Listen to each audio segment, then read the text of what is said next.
Senator Foundation, and the Israel Premier Team.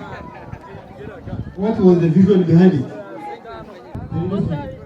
Those what you have seen here, and then looking forward to having such a similar infrastructure as we pursue.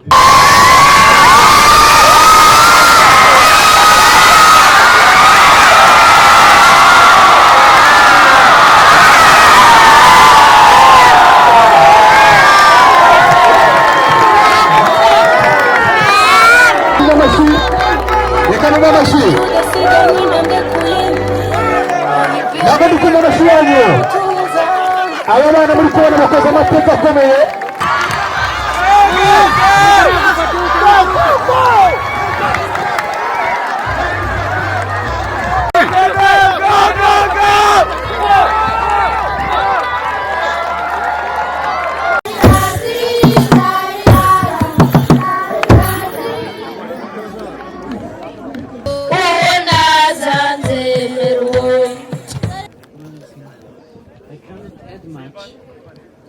Yeah, really, Sylvan, you made it.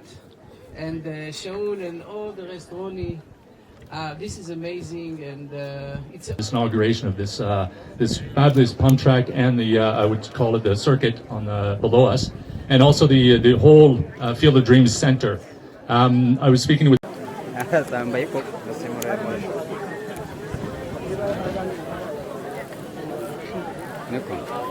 Go.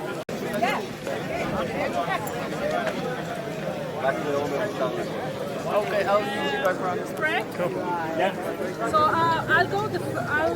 Maybe you do one lap. No, that's what. No, I told you already. And then no worries. And then The corners are ready. I will count. 3, 2, 1. Go. Hanyuma mubashyigikire ku muhanda aho bagenda banyura, mushyigikire ikipe uri imbere munyemerere mu muhabashi bamenyesha ko barakora amatara abiri. This is the second lap we are starting right now. This is the second lap. Mugire namwe bari imbere mu muhabashi ya mbere. Amashyi menshi cyane. Umenye bahisemo gukora lap ya gatatu.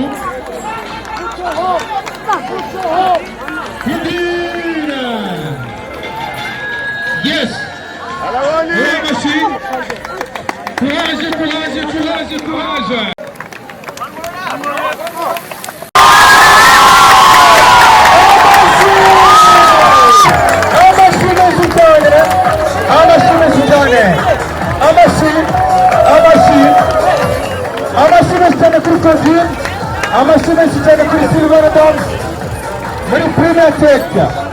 Israel Premier Tech ndetse na Claudine wa Bugesera Cycling Team nibo watsinze irushanwa.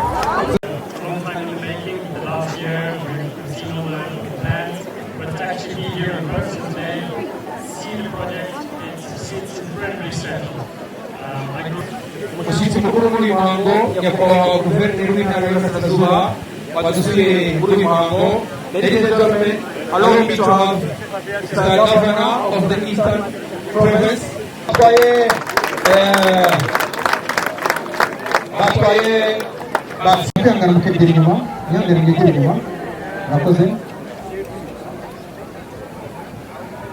So look, as I said, I hope you heard my speech earlier. Our people, the Rwandan people and the Jewish people, we both suffered a genocide in the last century. A tragic genocide, and I'm sorry that we are united in tragedy. So I feel that the Rwandese people, you and you and you, we are brothers and sisters, okay? And we came to, because in our Jewish tradition, we have a cultural value, which is in Hebrew it's called Tikkun Olam.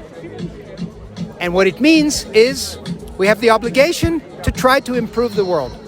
So we came here to Rwanda to be with you, to try to improve life for the kids of Rwanda.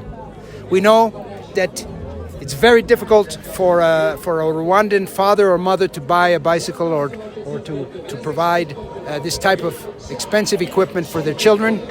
So we are lending a hand and allowing the children to be children and to enjoy the sport that we love together. And I hope you are cycling fans a little bit also, not just football, not just sorry, not just football, but sorry, I didn't mean to do that to you. Sorry. And so, you know, and so we're offering the kids an opportunity to participate in sport. I am sure that we have some talented kids here who just need an opportunity and who could reach the highest level of the sport. We've seen it in running, how in East Africa, you know, growing up at altitude, you know, that how successful the endurance runners are, the marathon runners and the long distance runners are. Why shouldn't cyclists be hiding here because they never had an opportunity? I say hiding in plain sight, but they never had an opportunity. So I'm sure we're going to discover talents. For the women, we have two women's teams. We have a World Tour team, which is the highest level of the sport, and we have a under 23, U23 development team. And we're here recruiting. We're going to try to identify the best talents from Rwanda, offer them opportunities to race in Europe with the best in the world, and eventually race in the Tour de France. Why not? And once you're here, we're here for the girls, because the girls are our priority here, to tell you the truth. We adopted the Bugosera women's team, so that's our number one priority. But why should we exclude the men? And we're hoping when we're here, when we bring our trainers, our coaches, that we will identify hidden talents that we're able to take to the top of the sport and have Rwandan superstars in the sport of cycling. So this was two phases, to be fair. The first phase was the pump track. And once we finished the pump track, we had a little bit of money left over from our fundraising campaign, and we said, okay, well, let's get started on this cycling track. And we're almost complete. We're missing one layer of asphalt, which I hope will happen this week. So these are our first two phases.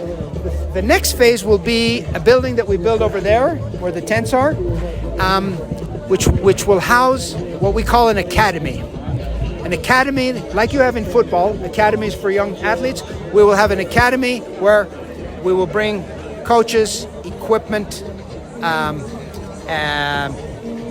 people, bike mechanics, trainers to teach people how to do the bike mechanics, nutritionists, and all kinds of other things to support the youngsters here in Bugosera. But it's not just for Bugosera.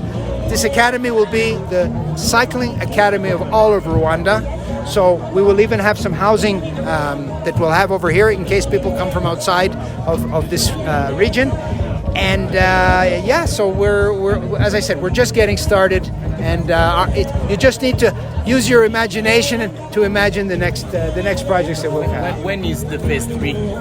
So we're gonna get started on it now. I hope by the time we come back for the next tour of Rwanda next year, it will be completed, and we'll be doing ribbon cutting and ceremonies like we did today. And Africa, we need more investment of time. We're going to have the UCI World Championships in 2025.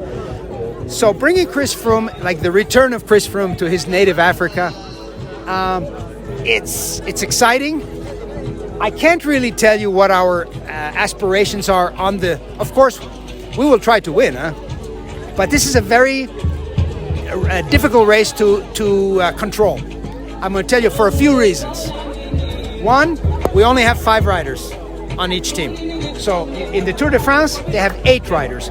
When you have to control what's going on, once the breakaway goes, and you want to make sure that you bring them back in. So here, it's much more difficult to control this race. And a lot of the riders from Africa, we don't know them. We don't race against them, during the rest of the year. So it's hard to, our goal is to come here and to do well and to win. Will we win? I don't know. I can't promise you that. We came second. A couple of years ago, we came second. We never won. So I'm not going to make a prediction of something we haven't done yet. But certainly Chris Froome isn't coming here to play. He's coming here to compete. And I think projects like this will go a long way in helping to basically bring the next generation of professional cyclists to Europe. And I mean, when I grew up in Kenya, we didn't have anything like this. So it's great to see this project take shape, and I believe in the next decade we're going to see the fruits of this project. What could Africa do more to promote cycling? I think projects like this are hugely important, and I think having role models is also hugely important. So Africans who have managed to get to Europe and get to the highest level of racing, it demonstrates that it is possible for Africans to reach that level. This is Tour of Rwanda.